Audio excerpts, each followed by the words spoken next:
Pemirsa, berjumpa kembali dalam Hotman Paris Show.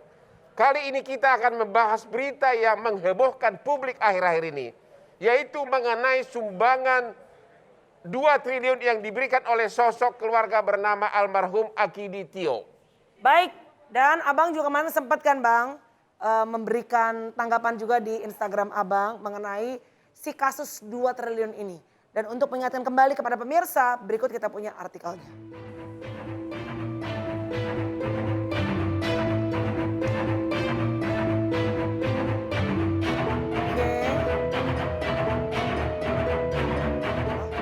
Polisi usut tuntas kasus uang sumbangan COVID-19 2 triliun dari anak Akidi Tio yang tidak kunjung cair. Sumbangan 2 triliun Akidi Tio disebut hoax hingga prank untuk masyarakat. Baik, kali ini kita sudah tersambung bersama dengan Bapak Dahlan Iskan untuk nih banyak hal yang kita pengen obrolin. Dan kita tersambung, unfortunately Bapak nggak bisa hadir di sini, tapi kita tersambung via Zoom. Saat ini kita bisa menyapa, mudah-mudahan koneksinya bagus. Pak, selamat malam. Selamat malam. Apa kabar, sehat Pak? Sehat, Pak. Sehat. Oke Pak Alhamdulillah. Dahlan, Oke. langsung saya lompat ke pertanyaan. Di berbagai media dan juga di rilis-rilis Bapak mengatakan sudah ketemu dengan wanita cantik yang mengaku punya piutang 3M dengan putri keluarga almarhum Adityo ini. Itu benar Pak ya? Benar. Ada orangnya. Ada orangnya. Terus Ada orangnya. apakah dengan data seperti ini Bapak yakin bahwa memang keluarga ini tidak punya duit 2 triliun?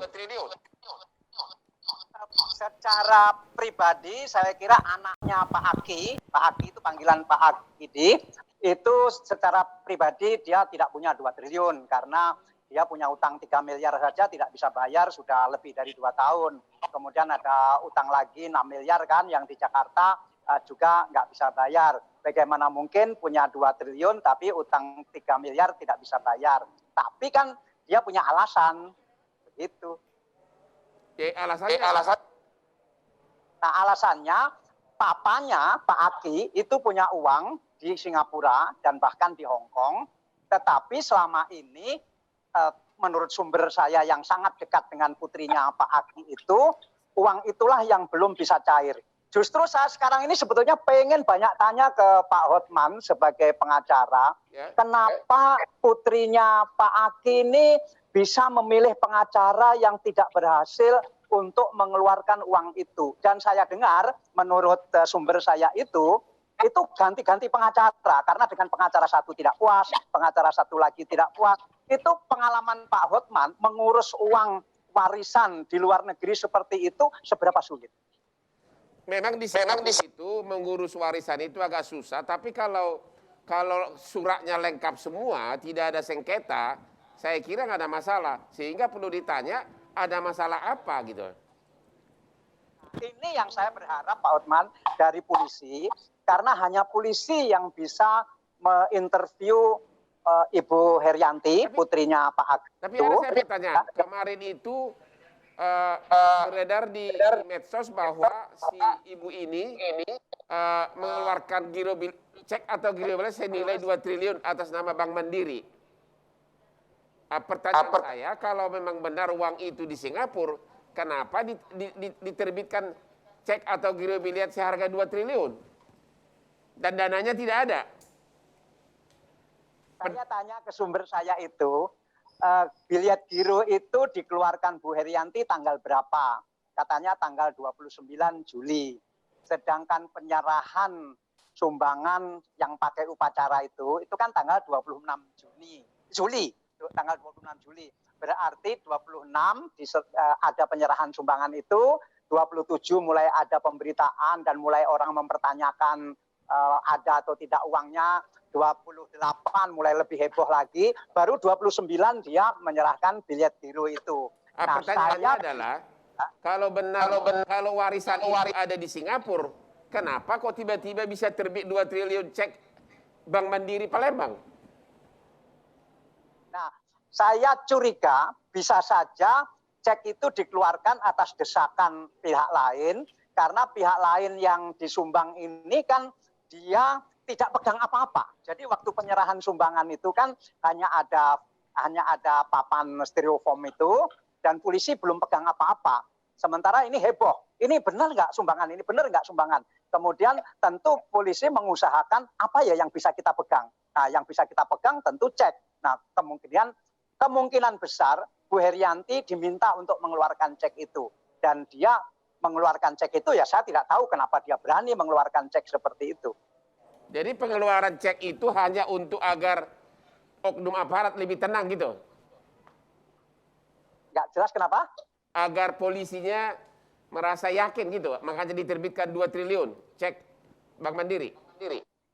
Tentu saya tidak tahu motifnya apa Bu Herianti mengeluarkan cek 3 hari setelah penyerahan secara simbolis itu, tetapi dari komunikasi sumber saya dengan Bu Herianti itu dikatakan bahwa dia yakin uang itu ada, tetapi masih di Singapura, dan dia mendapat janji bahwa uang itu cair pada hari itu, sehingga dia berani memberi tanggal pada giro biliet itu tanggal 2 Agustus. Kemudian ketika tanggal 2 Agustus, polisi bersama Bu Herianti ke Bank Mandiri, bersama sumber saya itu juga ke Bank Mandiri, nah baru diketahui di situ bahwa ternyata uangnya tidak cukup. Bentuk rumah dan mobilnya, kan beredar juga di medsos rumah dan mobilnya.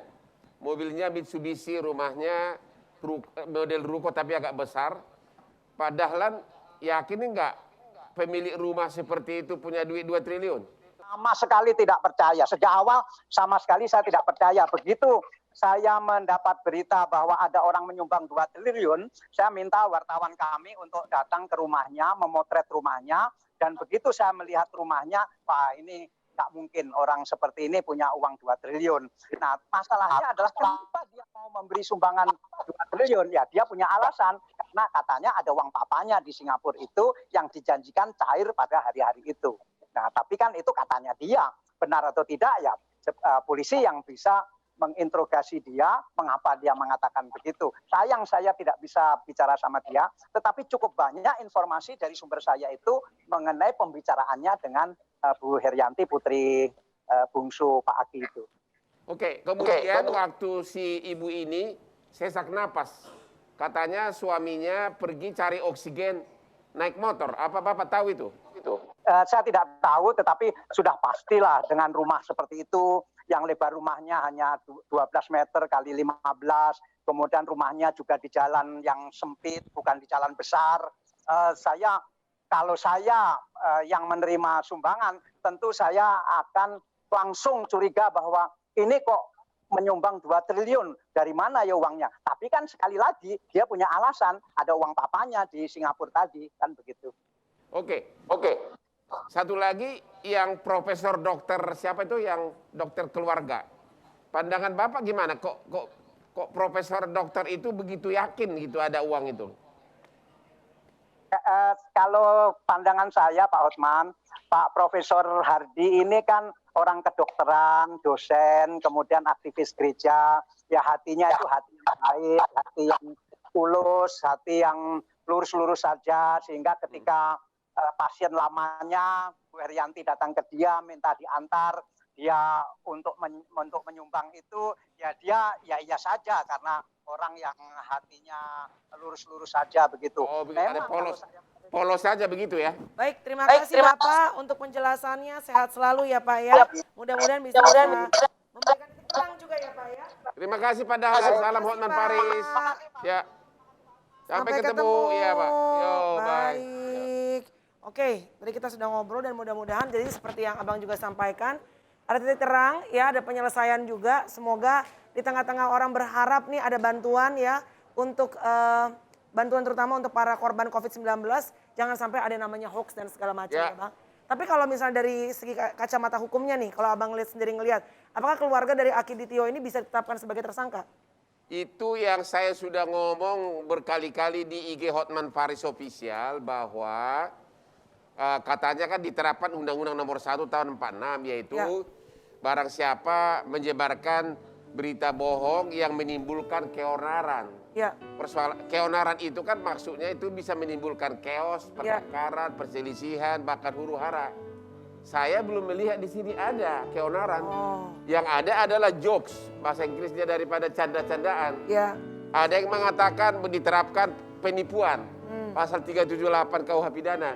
Ya. Tapi kan penipuan itu harus ada kerugian. Jadi seseorang merayu seseorang dengan tipu muslihat dan orang itu menyerahkan hartanya. Di sini kan belum ada yang korban. walaupun sebenarnya kalau pembohongan publik masuk nggak sih Bang? Ya, kebohongan publik itu ada satu kalau menimbulkan huru-hara, pertentangan antar golongan, sara. Ini udah ada belum? Nggak ada kan? Orang malah ketawa, malah candaan. Ya kalau penipuan siapa yang korban? Belum ada. Jadi secara hukum ini belum kuat dasarnya untuk menerapkan sebagai tersangka. Oke, tapi di balik semua itu menurut Abang apa nih? Kan kayaknya nggak mungkin ya motivasinya kalau cuma sekedar pengen viral, pengen heboh, pengen terkenal kayaknya enggak deh ya. Tapi kalau dari kacamata Abang yang udah biasa. Saya tidak tahu karena apa? Karena untuk mendapatkan keuntungan rasanya tidak ada. Karena dia tidak mendapat apa-apa dari publik kan. Iya, iya, Jadi tidak. Jadi ini masih misteri.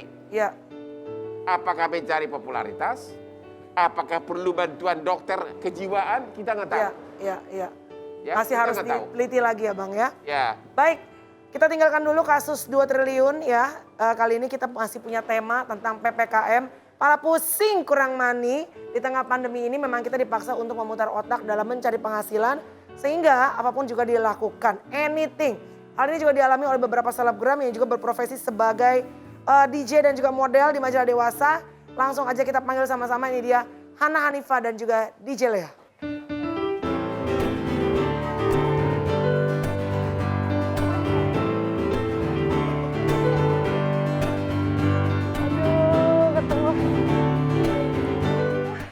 Mantan ya. yang Halo. benar.